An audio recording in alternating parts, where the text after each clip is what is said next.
janjimu,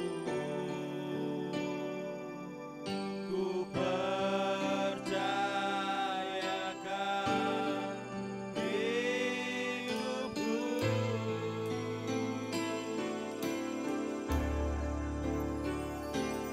Ku sembah Kau Allahku, Bapa dan sahabatku, Kau yang pedulikan seluruh hidupku.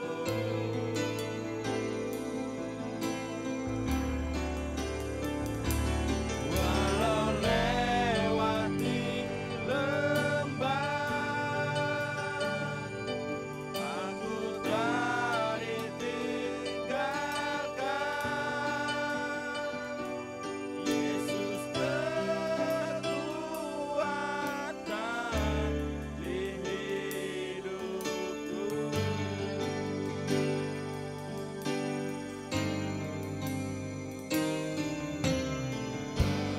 Hanya Engkau,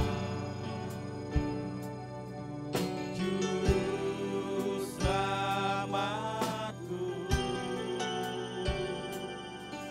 Tuhan Kau setia padaku.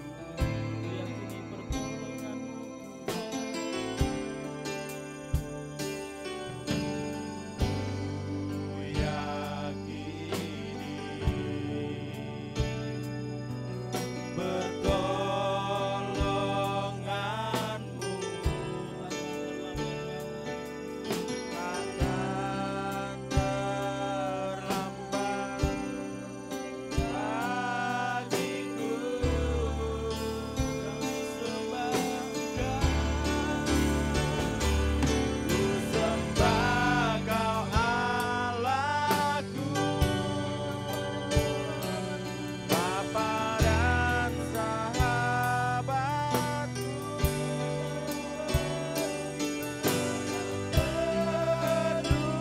pedulikan seluruh hidupku.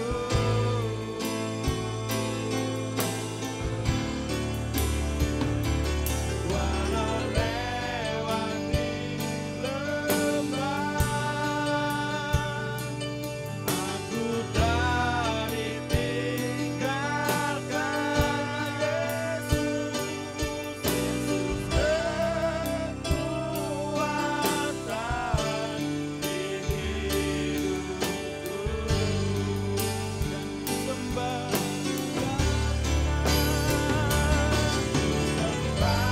Kau Allahku, Bapa dan sahabatku, Bapa dan sahabatku,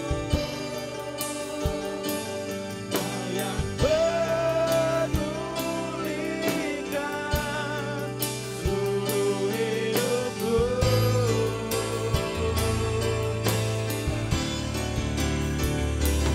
Walau lewati lembah, aku tak ditinggalkan. Yesus kekuatan di hidupku. Mari jemaat Tuhan angkat tanganmu, kita sembah Kau Allahku, Bapa dan sahabatku, Kau yang pedulikan seluruh hidupku.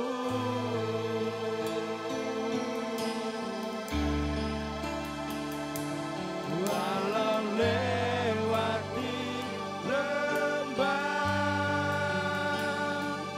aku tak ditinggalkan. Yesus kekuatan di hidupku.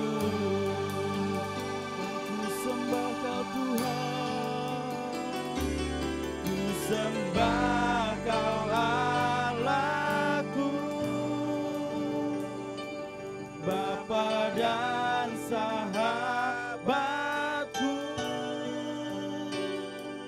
Kau yang pedulikan seluruh hidupku.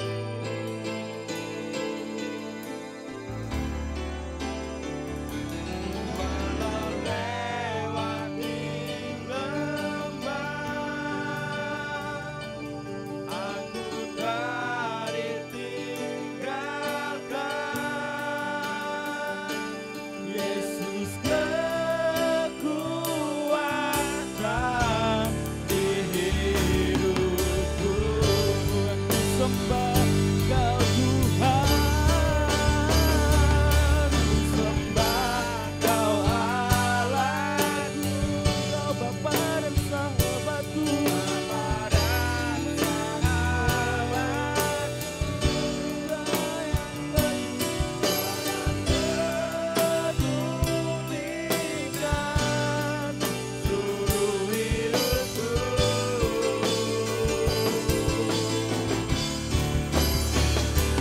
Walau lewati lembah, aku tak ditinggalkan. Yesus kekuatan di hidupku. Hanya Yesus, Yesus kekuatan di hidupku.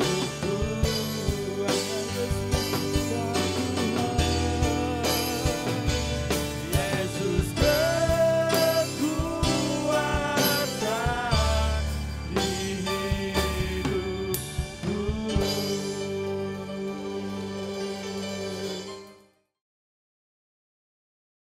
Haleluya, shalom Bapak Ibu Saudara-saudara yang dikasihi Tuhan Yesus Kristus. Kita berjumpa kembali di dalam ibadah raya pada hari Minggu ini. Dan saya percaya saudara tetap semangat, tetap agresif, tetap antusias. Karena mau tidak mau kita hari-hari ini harus seperti itu. Enggak ada pilihan lain. Semakin hari harus semakin dekat kepada Tuhan. Setelah kita mengikuti pujian, kita akan siapkan hati kita untuk terima firman Tuhan. Kita akan berdoa terlebih dahulu meminta pimpinan firman dan roh, supaya kita semua memahami setiap kebenaran firman Tuhan, maksud Tuhan. Hanya firman dan roh yang akan membawa kita sampai akhirnya kita bisa mengerti, memahami isi hati Tuhan. Kita akan berdoa, haleluya. Kurina sadakatakana yarala masyarakat patakanan. Bapa di surga, Bapa yang kami sembah di dalam nama Tuhan Yesus Kristus. Hari ini kami semakin antusias, kami semakin rindu. Bahkan setelah kami mendengar firman Tuhan, setiap orang percaya harus dan wajib hidup seperti Yesus hidup.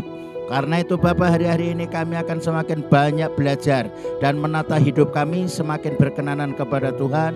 Dan kami mohon Roh Kudus akan terus bersinergi dengan roh kami, akan menuntun, akan membawa kami sampai kami menjadi selaras dengan hati Bapa, selaras dengan pikiran Kristus. Sampai akhirnya apa yang menjadi agenda kerajaan surga melalui kehidupan kami, semua boleh terrealisasi, semua boleh terwujud, dan semua untuk hormat kemuliaan bagi nama Tuhan. Kami membuka hati kami Bapa untuk menerima kebenaran firman Tuhan. Urapi hamba-Mu dengan urapan yang baru. Taruhkan perkataan hikmat, perkataan makrifat, bahkan perkataan-perkataan profetik. Setiap firman yang disampaikan semua berasal daripada Bapa di dalam nama Yesus Kristus. Kami sudah siap untuk menerima firman ini, haleluya. Sama-sama katakan amin, haleluya. Nah, Bapak Ibu Saudara-saudara yang dikasihi Tuhan Yesus Kristus, saya akan melanjutkan firman Tuhan yang saya sampaikan minggu yang lalu, yaitu wajib hidup sama seperti Yesus hidup. Karena ini sangat penting sekali, karena itu saya lanjutkan dari apa yang sudah saya sampaikan minggu yang lalu. Bagaimana kita bisa hidup seperti Yesus hidup? Minggu yang lalu sudah saya katakan bahwa kita akan bisa seperti Yesus hidup kalau hidup kita selalu dipimpin oleh firman dan roh. Enggak akan pernah bisa kita akan menjadi seperti Yesus hidup kalau hidup kita enggak dipimpin oleh firman dan roh. Karena Yesus hidup pun juga dipimpin oleh firman dan roh. Nah, hal yang sama harus terjadi di dalam kehidupan kita. Nah, orang-orang yang hidup seperti Yesus hidup artinya orang itu harus berperilaku seperti Yesus. Seperti yang saya sampaikan minggu yang lalu. Artinya ada minat, ada gairah, ada hasrat, ada keinginan, ada tindakan secara real.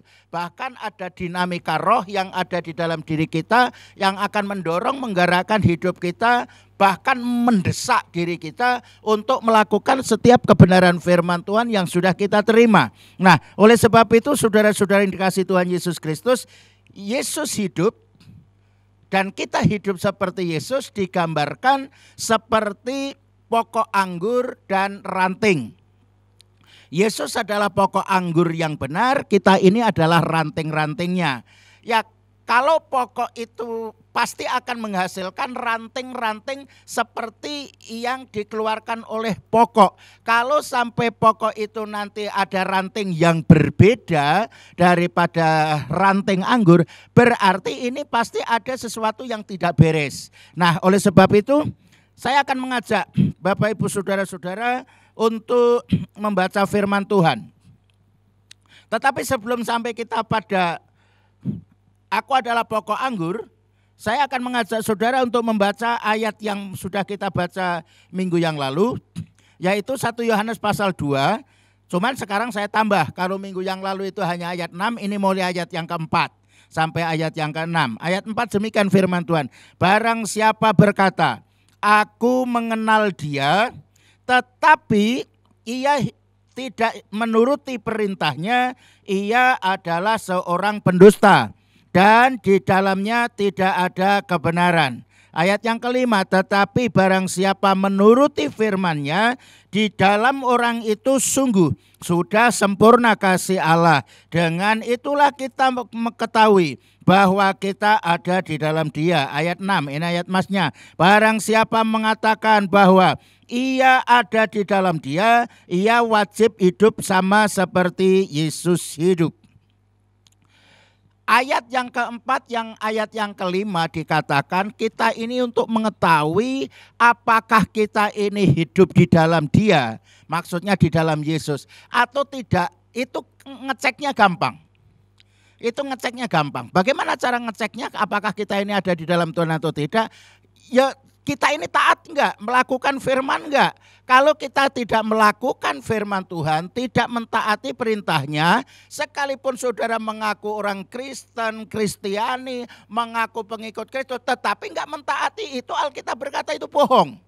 Itu adalah pendusta. Jadi kalau kita mengaku bahwa kita ini ada di dalam Dia, kita ada di dalam Kristus Yesus, pasti saudara menuruti segala perintahnya. Gampang sekali untuk mengecek. Ayo kita sekarang mengecek diri kita, introspeksi diri kita. Selama ini saudara sebagai orang percaya kepada Yesus sudah melakukan perintahnya atau belum?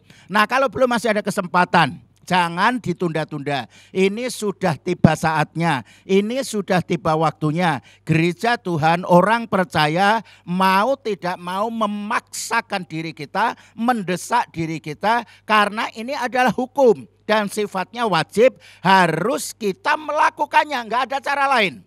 Kita harus memaksa diri kita. Saya menggunakan istilah paksa rela. Kalau kita nggak mau memaksakan diri kita, mendesak diri kita untuk mengikuti jalan-jalannya Tuhan, perintah-perintahnya Tuhan, hukum-hukumnya Tuhan, aturan-aturan yang Tuhan berikan, kita berarti kita ini pengkhianat, kita ini pendusta, kita ini bukan pengikut Kristus, hanya ngaku-ngaku saja. Nah, jadi orang mengaku bahwa dia ada di dalam Kristus, ciri-cirinya adalah melakukan dan mentaati perintahnya. Nah, kita akan lanjutkan.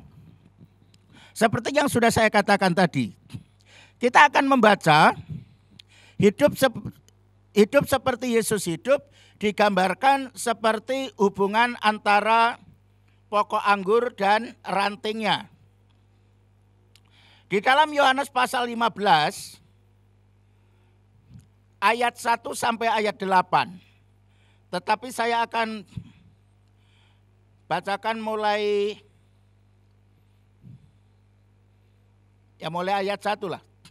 Akulah pokok anggur yang benar dan Bapakku pengusahanya. Setiap ranting ada padaku yang tidak berbuah dipotongnya, dan setiap ranting yang berbuah dibersihkannya supaya ia lebih banyak berbuah. Kamu memang sudah bersih karena firman yang telah kukatakan kepadamu.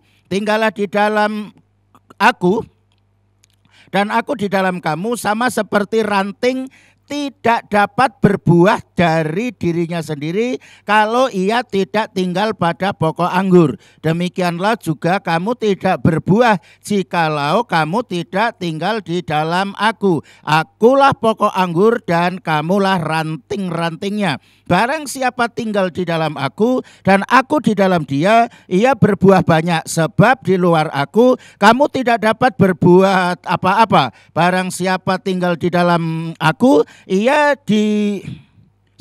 barang siapa tidak tinggal di dalam aku, ia dibuang keluar seperti ranting dan menjadi kering. Kemudian dikumpulkan orang dan dicampakkan ke dalam api lalu dibakar. Jikalau kamu tinggal di dalam aku dan firmanku tinggal di dalam kamu, kamu minta apa saja yang kamu kehendaki dan kamu akan menerimanya. Dalam hal inilah Bapakku dipermuliakan, yaitu jika kamu berbuah banyak dan dengan demikian kamu adalah muridku. Kita akan perhatikan di sini. Dikatakan aku adalah pokok anggur. Dan orang-orang yang percaya kepada Yesus digambarkan seperti ranting. Berulang-ulang saya mengatakan bahwa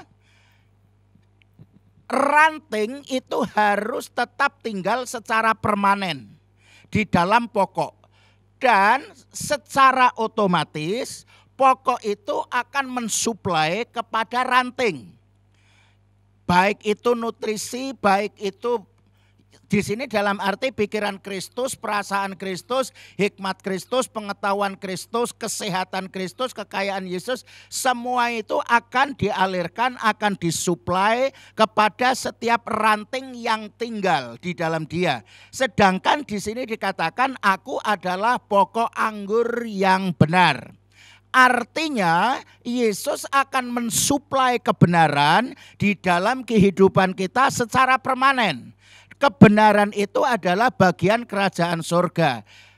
Kerajaan Allah bukan soal makan minum, tetapi soal kebenaran, damai, sejahtera, sukacita di dalam roh.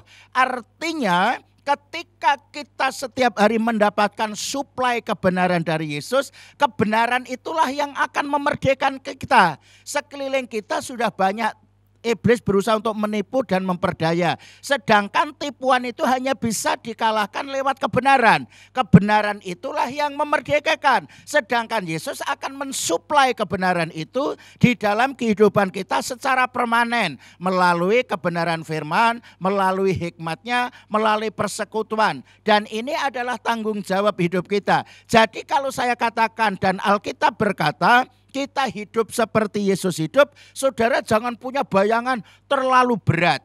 Kekudusan terlalu berat, memang harus dijalankan kekudusan itu. Tetapi saudara jangan terlalu membayangkan yang berat-berat. Jalani saja secara alami.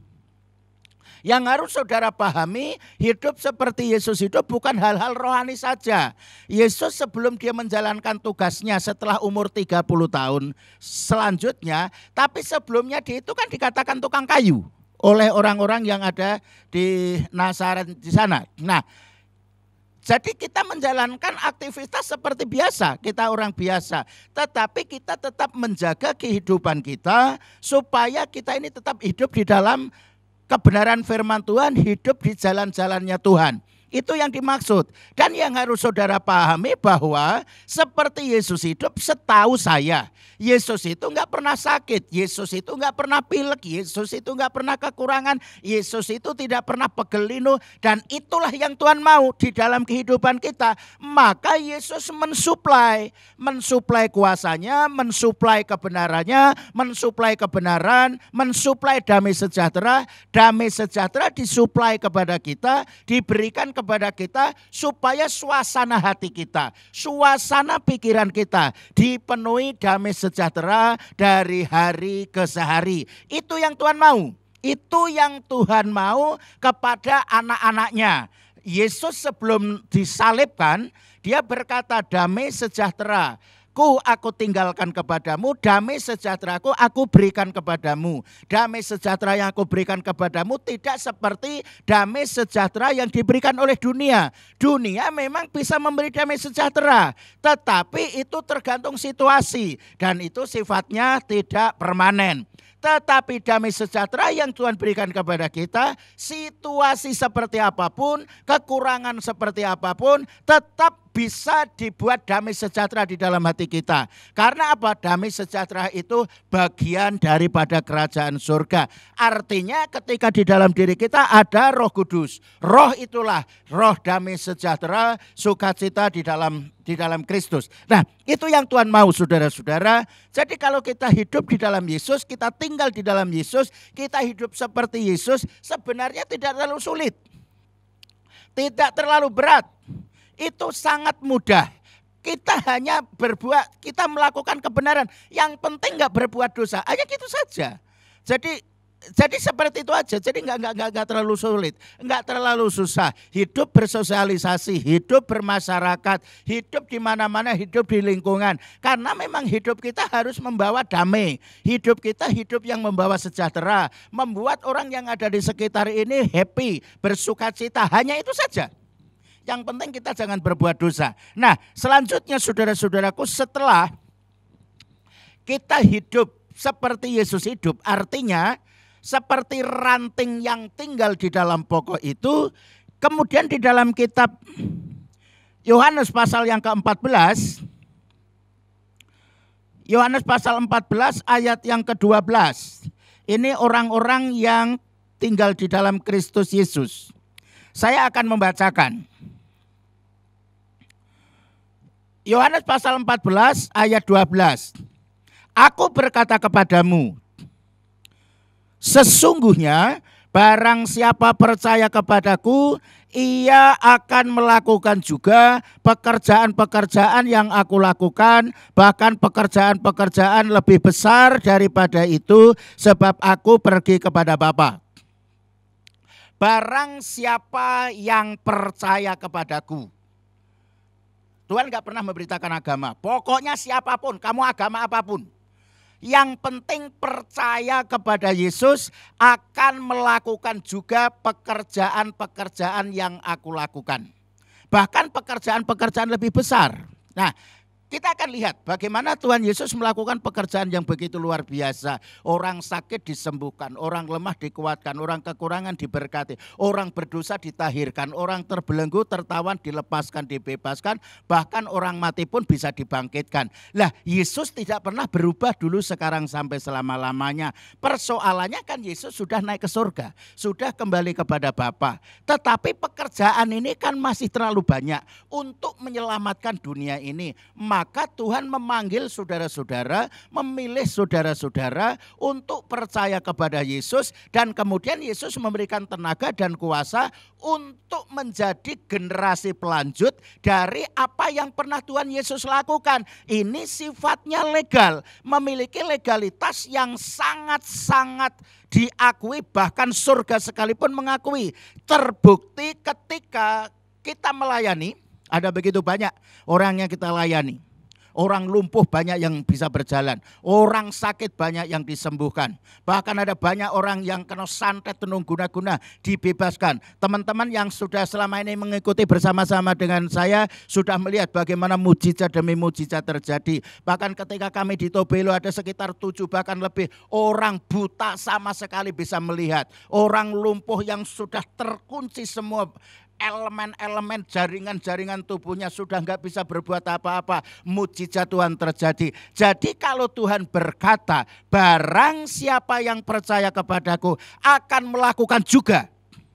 Dengar, akan melakukan juga pekerjaan-pekerjaan yang aku lakukan, bahkan pekerjaan lebih besar. Jadi ketika kita melangkah dengan iman, kita percaya Tuhan menyertai dan kita melakukan, yang menyembuhkan bukan kita, tetapi Roh Kudus Tuhan sendiri yang mengerjakan. Karena Tuhan berkata, aku akan menyertaimu sampai pada kesudahan alam. Haleluya. Nah, saudara-saudara yang dikasihi Tuhan Yesus Kristus, inilah kebenaran firman Tuhan yang harus kita yakini, yang harus kita imani. Saudara jangan merasa kecil di hadapan setan. Saudara jangan merasa kecil di hadapan iblis. Setan, iblis, maut sudah ditelan dalam kemenangan. Kuasa kebangkitan Yesus, kuasa kemenangan Yesus sudah ada di dalam dirimu. Yang benar maut pun takut dekat saudara. Karena di dalam diri kita ada alfa dan omega. Ada yang awal, ada yang akhir, ada Yesus di dalam diri kita yang sudah mengalahkan maut. Nah, karena itu saudara harus punya keyakinan yang kokoh terhadap Injil, karena Injil adalah kekuatan Allah, di dalamnya nyata kebenarannya. Oleh sebab itu apabila di antara saudara ketika saat ini engkau mendengar firman Tuhan, di dalam nama Yesus Kristus, kuasa firman Tuhan, kebenaran firman Tuhan sekarang ini juga sedang memerdekakan engkau, menyembuhkan yang sakit, membebaskan orang yang terbelenggu. Engkau sedang punya problem, masalah, persoalan, Tuhan akan buka jalan, Tuhan akan tuntun, Tuhan akan nyatakan, dan aku deklarasikan pada hari ini, setiap masalah, problem, persoalan, sakit, penyakitmu sudah disembuhkan. Bahkan maut dan alam maut pun sudah tidak berkuasa, karena maut dengan segala manifestasinya maut sudah ditelan dalam kemenangan, dan kuasa kemenangan sudah ada padamu, dan engkau sudah dimerdekakan dari kebenaran. Terjadilah atas dirimu mulai sekarang sampai selama-lamanya, terjadi dan semua termeteraikan. Lanjut. Orang yang hidup di dalam Yesus Kristus, di samping dia akan melakukan kebenaran firman Tuhan dan hidup seperti Yesus hidup, selanjutnya Yesus itu adalah taat. Kita akan membaca di dalam kitab Ibrani, saudara-saudara. Di dalam kitab Ibrani pasal yang kelima, ayat 8 dan 9. Demikian firman Tuhan. Dan sekalipun ia adalah anak, maksudnya Yesus, ia telah belajar menjadi taat dan apa yang telah dideritanya, dan sesudah ia mencapai kesempurnaannya, ia menjadi pokok keselamatan yang abadi bagi semua orang yang taat kepadanya. Ayat 9 sangat menarik. Dan sesudah ia mencapai kesempurnaannya, ia menjadi pokok keselamatan dan yang abadi bagi semua orang yang taat kepadanya. Jadi kita hidup seperti Yesus hidup, berikutnya adalah kita belajar taat. Dikatakan sekalipun dia adalah anak, Yesus Kristus maksudnya, ia belajar menjadi taat. Nah, ketaatan inilah yang akan menentukan kehidupan saudara di surga nanti. Saudara mau masuk surga atau tidak, yang menentukan adalah hari ini dan perjalanan hidup. Kalau saudara sudah mati, nggak akan pernah saudara bisa mendandani hidupmu. Biarpun diminta supaya Tuhan ampuni dia, supaya dia masuk surga, itu nggak akan pernah dikabulkan doamu. Tetapi yang menentukan saudara masuk surga atau tidak adalah tergantung perbuatanmu, kelakuanmu, karena semua dibukukan. Nama buku adalah buku Al-Hayat atau buku kehidupan. Lah buku Al-Hayat ini nantilah yang akan menceritakan setiap perkataan perbuatan kita pada waktu penghakiman nanti. Yesus adalah hakim yang adil. Jadi buku kehidupan ini yang akan menceritakan. Jadi yang menentukan masuk surga atau tidak itu adalah engkau sendiri. Bagaimana engkau saudara mentaati setiap perintah-perintahnya. Dengan perkataanmu kamu akan dihukum. Dengan perkataanmu juga kamu akan diselamatkan. Nah kalau sudah tahu kebenaran firman Tuhan seperti ini. Mulai hari ini saya mendorong, memotivasi, mengajak saudara. Ayo hari-hari ini lebih banyak mentaati firman Tuhan. Sekalipun itu ada harga yang harus kita bayar. Memang harus seperti itu. Nah, saudara-saudara yang dikasih dalam nama Tuhan Yesus Kristus. Memang tidak mudah. Memang tidak mudah untuk menjadi hidup seperti Yesus hidup. Karena Yesus sendiri belajar menjadi taat. Saya ulang. Yesus sendiri belajar menjadi taat. Belajar adalah sebuah proses suatu perubahan kepribadian seorang di dalam bentuk untuk mengadakan peningkatkan kualitas, mutu, dan kemudian meningkatkan perilaku, sikap, kehidupan sehari-hari. Artinya harus ada peningkatan, ada perubahan. Nah kita nggak akan pernah mengalami sebuah perubahan kalau kita nggak mau belajar. Kalau kita mau belajar berarti kita mau dilatih. Sedangkan kata melatih diri dalam bahasa aslinya berarti kita harus memaksakan diri. Dengan kata lain, kata dilatih itu artinya kita memperbudak. Nah, harus kita perbudak kedagingan kita. Kita desak kedagingan kita. Kita paksa. Kita harus melatih diri kita untuk melakukan kebenaran firman Tuhan. Apa yang harus kita latih di dalam kehidupan kita sehari-hari ini supaya kita menjadi seperti Yesus hidup? Di dalam kitab 1 Timotius pasal yang keempat, ayat yang ke-7 sampai ayat 9, saya baca demikian firman Tuhan. Tetapi jauhilah tahyul dan dongeng nenek-nenek tua. Latihlah dirimu beribadah. Jadi hari-hari ini saudaraku harus berani melatih. Saya ulang, melatih berarti kita memperbudak diri kita, memaksa diri kita. Bukan masalah suka atau tidak suka, senang atau tidak senang, ibadah adalah suatu kewajiban. Ini harus kita latih untuk menjadi taat, untuk menjadi setia beribadah. Nah, sekalipun hari-hari ini dengan adanya pandemik yang sedang terjadi, saudara ibadah di rumah itu tidak problem, itu tidak masalah, asal saudara ibadah tetap serius. Sebenarnya ibadah itu sendiri mengandung arti kita sedang menyuguhi kepada Tuhan dan Nyonya, itu artinya. Nah, artinya ketika kita beribadah ini, kita sebenarnya kita sedang menyuguhi. Baik itu puji-pujian penyembahan kepada Raja yang Maha Agung yaitu Tuhan Yesus Kristus. Sehingga ketika saudara di rumah, syukur-syukur bisa di gereja ya puji Tuhan. Tetapi kalau di rumah pun dengan situasi kondisi seperti ini, yang penting saudara tetap antusias, saudara tetap sungguh-sungguh, saudara tetap agresif, saudara tetap semangat, meluap-luap, berkobar-kobar, itu tidak masalah. Di gereja saudara nggak konsentrasi juga sama saja. Tetapi yang penting adalah keterhubungan kita antara kita dengan Bapa di surga. Karena itu pentingnya supaya kita ini tetap memiliki keterhubungan yang akurat. Proses menjadi serupa seperti Yesus Kristus hidup itu baru akan terjadi. Lanjut ayat yang ke-8. Latihan badani terbatas gunanya, tetapi ibadah itu berguna di dalam segala hal. Dengar baik-baik. Tetapi ibadah itu berguna dalam segala hal. Karena mengandung janji baik untuk hidup di hidup ini maupun hidup yang akan datang. Ibadah itu berguna, sangat berguna. Tetapi ibadah itu berguna dalam segala hal. Karena mengandung janji.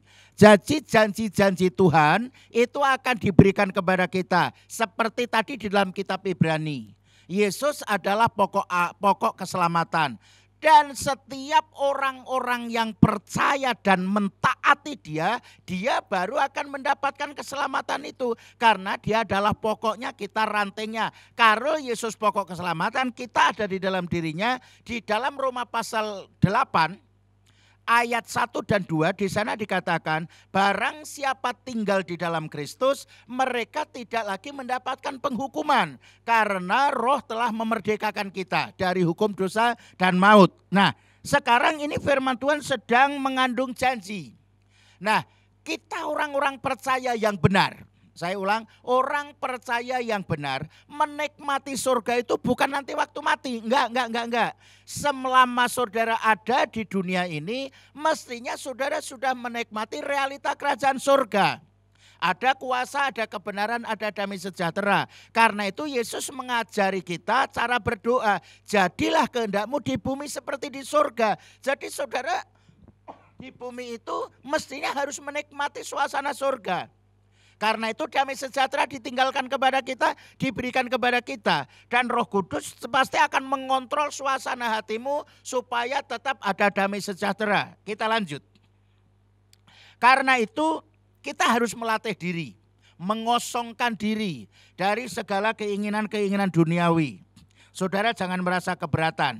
Saudara asal menjalankan dan ada niat dan punya kerinduan, Roh Kudus akan pimpin saudara sampai saudara berhasil. Kemudian ayat yang ke-9 dikatakan begini, perkataan ini benar dan patut diterima sepenuhnya.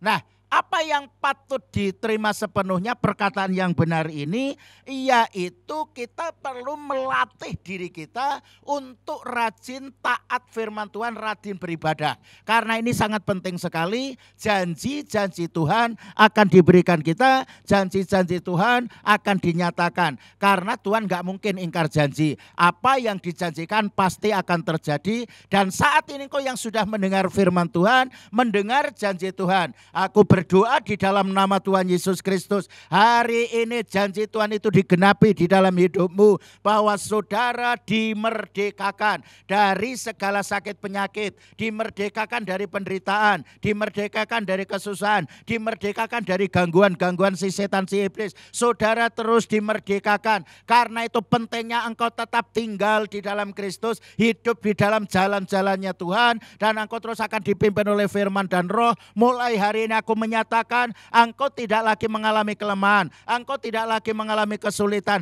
karena Tuhan yang akan memberkati, Tuhan yang akan membuka jalan bagimu, sehingga engkau sebagai anak-anaknya tetap diberkati dalam situasi seperti apapun. Kasihnya tidak terbatas, kuasanya tidak terbatas, senantiasa akan dinyatakan. Berkat Tuhan selalu baru setiap pagi, rahmatnya tidak pernah habis-habisnya, pertolongannya selalu dinyatakan. Hari inilah hari yang paling tepat Tuhan akan menolong engkau. Terima janjinya itu, hidup di dalam perjanjiannya. Tuhan memberkati dalam nama Yesus. Semua sudah termeteraikan, semuanya terjadi, semuanya untuk saudara dan semua untuk kemuliaan hormat bagi Bapa. Dalam nama Yesus Kristus sama-sama katakan amin. Haleluya. Puji Tuhan. Mari kita akan duduk kepala, kita akan berdoa. Kita mengucap syukur. Kita minta pimpinan firman dan Roh, supaya firman dan Roh terus akan bersinergi dengan roh kita untuk menuntun, membimbing kita ikut di dalam jalan-jalannya Tuhan. Haleluya. Kita akan konsentrasi kepada Tuhan. Kita akan memberikan hidup kita kepada Tuhan. Saudara tolong terus mengimajinasikan, haleluya, pada hari ini engkau yang sakit, engkau sudah disembuhkan. Imajinasikan terus, engkau yang sehat, engkau yang kuat. Ingat baik-baik firman Tuhan berkata, orang yang tidak berdaya berkata, aku ini adalah pahlawan. Kenapa saudara harus mengatakan seperti itu? Karena di mulutmu ada firman, yaitu firman iman. Ketika saudara mendeklarasikan, mengucapkan, itulah yang akan terjadi. Karena itu penting saudara hari-hari ini terus banyak mendeklarasikan firman Tuhan. diselamatkan, dengan hati orang percaya dan dibenarkan, dengan mulut orang mengaku diselamatkan. Artinya ketika saudara memperkatakan apa yang engkau percayai, itulah yang akan menyelamatkan. Kata selamat ditulis menggunakan kata soter atau soterio yang artinya luput. Ketika saudara memperkatakan apa yang engkau saudara imani, itulah yang akan meluputkan dari sial, dari segala perbuatan-perbuatan iblis. Karena itu jangan berhenti. Setiap hari terus deklarasikan, terus ucapkan, terus imajinasikan, terus membangun keterhubungan yang akurat. Ingat baik-baik, surga adalah bagian hidupmu. Hurana sikatakana yaralamatakana, urinatakana syarapatakana yaralamat, urinatakana sitakaраpatakana yar. Di dalam nama Tuhan Yesus Kristus, dalam nama Tuhan Yesus Kristus, hamba berdoa dan mendeklarasikan siapapun yang mendengar firman Tuhan pada saat ini, mereka sedang membangun keterhubungan yang akurat seperti ranting yang tinggal di dalam pokok yang akan terus mendapatkan asupan ilahi, nutrisi ilahi. Bahkan firman Tuhan berkata pikiran Kristus, perasaan Kristus sedang dialirkan kepada mereka, dan mereka sedang berakar di dalam Kristus, sehingga semua aspek yang ada pada Yesus sedang ditarik, disedot masuk di dalam kehidupan mereka. Ada kekuatan, ada tenaga, ada roh hikmat dan pewahyuan, ada kuasa yang mengalir di dalam kehidupan mereka, mengalir kehidupan mereka, mengalir kehidupan mereka. Mereka yang sakit sudah disembuhkan, yang lemah dikuatkan, yang kekurangan diberkati dengan cara Tuhan yang ajaib, dengan cara Tuhan yang luar biasa. Terjadilah atas kehidupan mereka mulai hari ini sampai selama-lamanya di dalam nama Tuhan Yesus Kristus.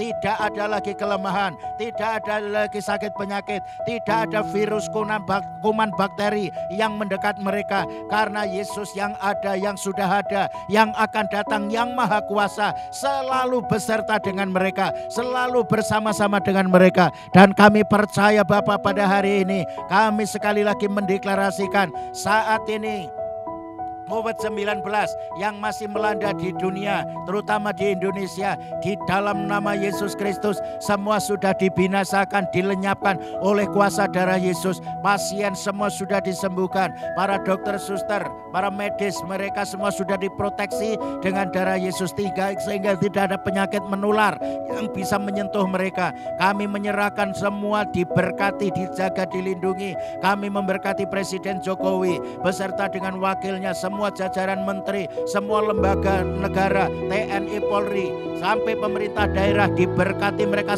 kompak sehati sepikir perekonomian negeri kami segera dipulihkan, segera dipulihkan. Sekolah-sekolah mulai dibuka, kampus-kampus sudah dimulai dibuka, pasar-pasar, mal-mal, semua tempat-tempat keramaian termasuk wisata semua sudah dibuka. Di dalam nama Yesus perekonomian negeri kami sudah dipulihkan, bahkan lebih hebat daripada semula, sampai akhirnya Indonesia akan menjadi berkat, menjadi dampak, bahkan disegani oleh negara-negara lain, karena Indonesia mampu mengatasi semuanya ini.